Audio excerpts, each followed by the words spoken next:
Qué gusto nos da estar con ustedes de nueva cuenta. El equipo de La Otra Puerta pues les da a todas y a todos la mejor de las bienvenidas para pasar un poco más allá de la otra puerta.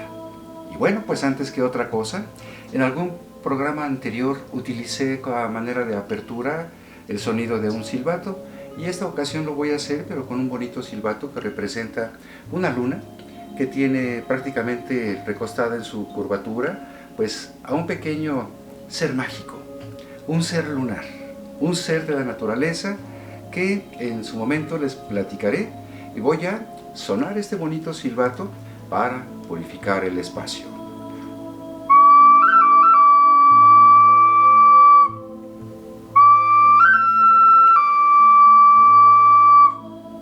Y bueno, pues el sonido es muy hermoso, es bello, es profundo, y bueno, es la llave para empezar con nuestra primera historia. Nos trasladaremos al norte de la República Mexicana, al estado de Chihuahua, para hablarles de una impresionante y muy bonita cascada conocida como la Caída de Basaseachi. Y la historia es la siguiente. Hace mucho tiempo, antes de que los conquistadores llegaran con sus cruces y sus espadas, había una comunidad establecida en una ladera de una de las profundas barrancas que hoy conocemos como las Barrancas del Cobre. Bueno, pues en esos lugares tan legendarios, tan misteriosos, había un señor llamado Candeñama, que era el líder de una comunidad próspera, trabajadora y conocedora de todos los misterios de la naturaleza de esa majestuosa región. Bueno, resulta que este señor tenía una hija muy hermosa.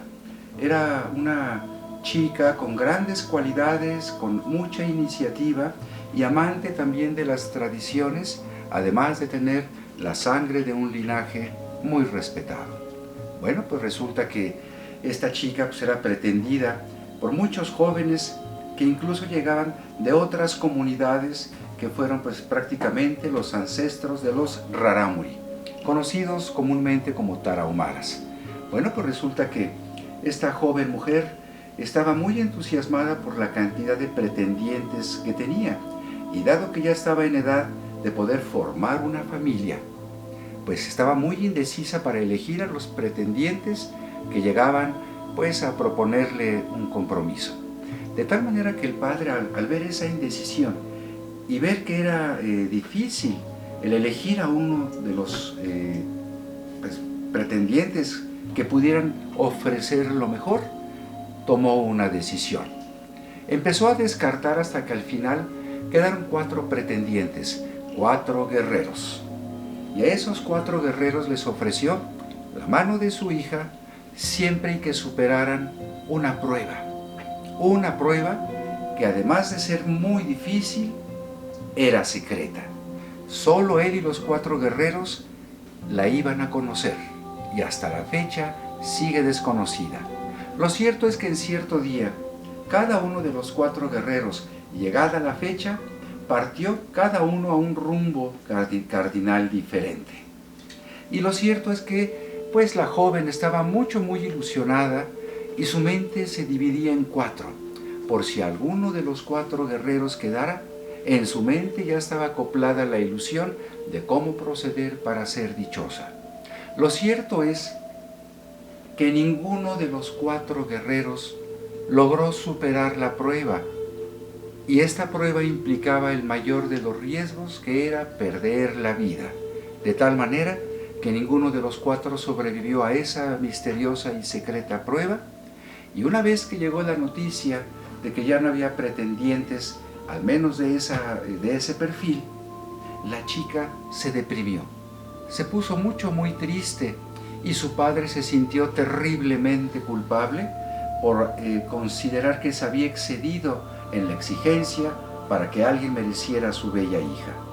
De tal manera que la chica, después de haber caído en profunda depresión, en cierta ocasión, en noche de luna llena, salió corriendo a lo más alto de una de las peñas que dominaban una de las más profundas barrancas. Y una vez que contempló la luna, dio el salto. Pero del otro lado de la barranca se encontraba un poderoso hechicero que al ver que la chica iba volando en el aire, con su maravilloso poder la transformó en agua. Y de esta manera, una vez que se convirtió en cascada esta bella mujer, el hechicero le prometió la eternidad. Bueno, lo cierto es que ese lugar hasta la fecha sigue siendo un sitio sagrado, un lugar de poder al que llegan muchos rarámuris a danzarle al sol, a aprovechar la sacralidad del agua, que en esa región es muy escasa, y además aprovechar la energía que los vórtices de esa hermosa cascada generan para propiciar un ambiente y una atmósfera ritualística que más allá de las religiones conectan la espiritualidad con la magia y lo divino. Así que si van a esa bella cascada de Basaseachi, no olviden que esa agua es una conversión de una joven rarámuri a la inmortal transformación acuífera. ¿Qué les parece esta historia? Bueno, pues no olviden darle por favor like, suscríbanse y compartan. Ahora vamos a pasar al segundo segmento que tiene mucho que ver del otro lado del país, en la península de Yucatán. Hablaremos sobre un enclave. Este es un cenote, conocido como el cenote Sasi. Sasi, otrora tiempo, era una ciudad maya, hoy conocida como Valladolid. Hoy es una ciudad muy próspera, es una ciudad muy extensa, y a un lado de esta ciudad está este impresionante cenote. Bueno, pues resulta que en aquellos tiempos había dos linajes, los cupules y los cocones. Eran de procedencia maya y de alguna manera convivían, pero rivalizaban. Y cada uno de estos dos linajes pues fue representado en los misteriosos aires del destino amoroso por medio de una princesa y un príncipe de opuestos linajes que estaban perdidamente enamorados. Y una vez que el padre de la doncella, Cupul, se dio cuenta que estaba viviendo un romance con la familia rival, de inmediato decidió desterrar a su hijo y enviarlo con una misión tierras al sur de la región. Lo cierto es que cuando este guerrero llegó a ese lugar, conoció a otra joven de la cual se enamoró y con la cual se comprometió. Para esto he de decir que a un lado del cenote Saki había la morada de una poderosa y muy respetada bruja que conocía las tradiciones mágicas mayas. Esta bruja tenía una amadísima hija que estaba embarazada, y durante su parto esta joven murió, de tal manera que la bruja se quedó con su nieta, porque fue una pequeña la que dio a luz, y se creó un vínculo entre ellas dos muy especial y creció, y es esta joven que se enamoró de aquel apuesto hombre que había sido desterrado al sur. Lo cierto es que una vez que se fue este hombre, la mujer quedó muy afectada anímicamente, emocionalmente, y le pidió ayuda a su abuela para echar mano de sus artes para poder regresar a su amado. Además, con la premura de que ya se sabía que estaba embarazada de él. De tal manera que la anciana y poderosa bruja procedió a hacer un llamado para que el hombre regresara. Y antes de las nupcias de ese hombre, la bruja empezó a hacer cierto manejo de fuerzas poderosas para hacerlo regresar, y sometió a su nieta a baños lunares en las aguas del cenote. Hacían cantos especiales y ofrendas para contar con la gracia de las deidades y poder darle fuerza a esa relación romántica. Lo cierto es que en cierto momento de eclipse se perturbó el espíritu de la joven, que corrió y se lanzó a las aguas del cenote, de la cual jamás salió. Al ver la bruja que su nieta se había suicidado, intentó desesperadamente con su poder jalar su cuerpo, pero las corrientes subterráneas del inframundo del Xibalbá fueron más poderosas y le arrebataron incluso la posibilidad de contemplar por última vez a su muy querida y amada nieta. Llena de furia, la bruja usó todo su poder para que desde el cenote aquel hombre regresara de una buena vez antes de que amaneciera. Y así se hizo el esfuerzo, de tal manera que con conjuros muy poderosos perturbó el descanso de ese joven con toda la intención de que regresara a la brevedad. En aquel lugar, mientras ese hombre sintió el poder y la influencia de esa mágica fuerza y no supo el por qué, pero salió a toda prisa cruzando la selva hasta llegar al cenote Sasi. Directamente llegó, y una vez acostado a la orilla del cenote se encontró con la bruja, que le explicó lo que había sucedido, y él, completamente abatido, tuvo un lapso de vulnerabilidad espiritual, y fue cuando la bruja entró a su mente para manipular su conducta y hizo que se arrojara a las aguas, de la cual tampoco salió él. Y así la bruja lanzó a los aires estas palabras: amadísima nieta, cumplo mi palabra, ahora estarán los dos juntos, por siempre, debajo de las aguas sagradas. Y bueno, se dice que este cenote, una vez al año, devora la vida de un hombre, de cualquier edad. Por ello, las personas que habitan en Valladolid saben perfectamente que cuando las aguas de este cenote se turnan marrones, significa que no se deben de meter porque las corrientes subterráneas son muy fuertes, y eso es lo que propicia que muchas personas, al menos una al año, sean succionadas por el aliento del Xibalbá.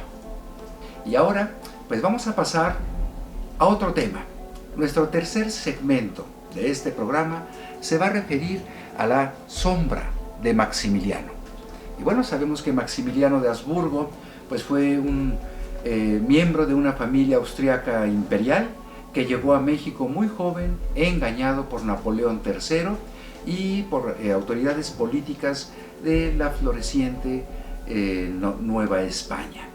De tal manera que cuando tomó el mando se cometieron muchísimos errores, tantos que le costaron la vida. Y fue justamente el 19 de junio de 1867, en el Cerro de las Campanas, en el estado de Querétaro, cuando Maximiliano de Habsburgo fue fusilado, junto con Mejía y Miramón, dos de sus más leales seguidores militares.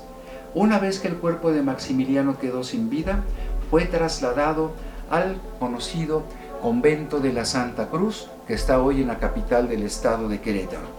Y ahí permaneció con toda la intención de ser trasladado de ahí al puerto de Veracruz para después ser enviado a la cripta imperial en Austria.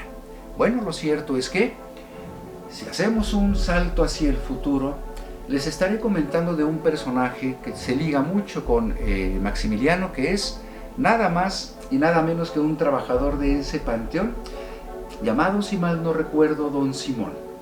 Don Simón era un trabajador que era pues muy reconocido porque de 6 de la mañana a 6 de la tarde puntual se encontraba siempre en el panteón, y todo mundo sabía que él siempre daba todo lo que se le pedía en aspectos laborales.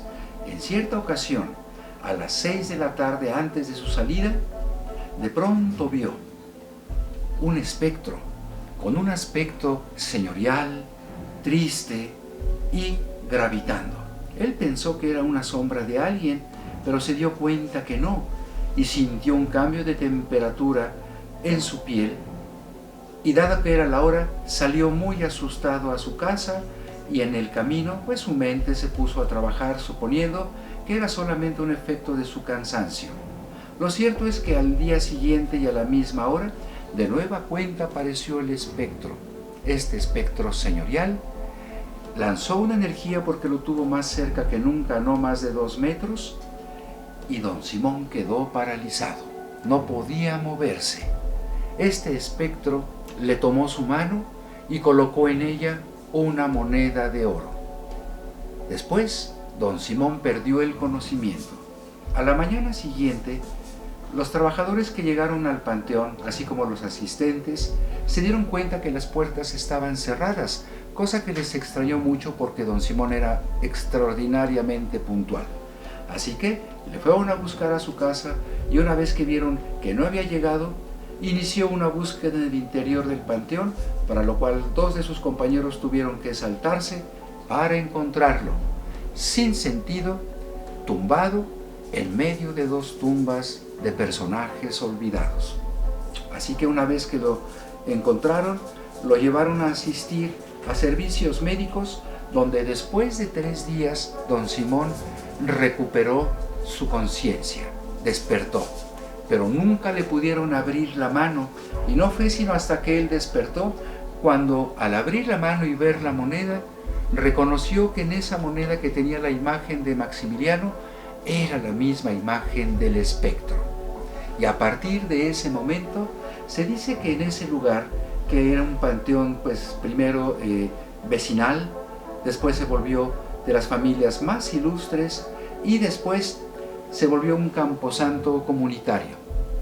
A partir de ese incidente, a las 6 de la tarde, poco antes, pocos minutos, se ve gravitar ensimismada la sombra y el espectro de Maximiliano de Habsburgo, un hombre que fue fusilado a los 35 años de edad y que vivió dramáticos episodios en la búsqueda de un México imperial. Bueno, pues esperamos el equipo de La Otra Puerta y su servidor Gabriel Moreno que les haya gustado este programa y les invitamos en el próximo a ir un poco más allá de La Otra Puerta. Hasta entonces.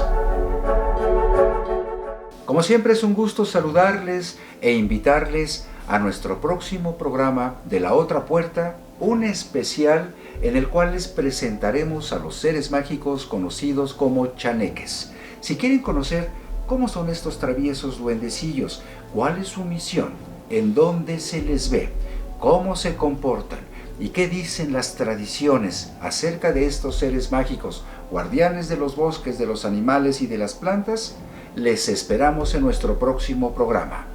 Iremos un poco más allá de La Otra Puerta. Les esperamos este miércoles después de las 21 horas. Hasta entonces.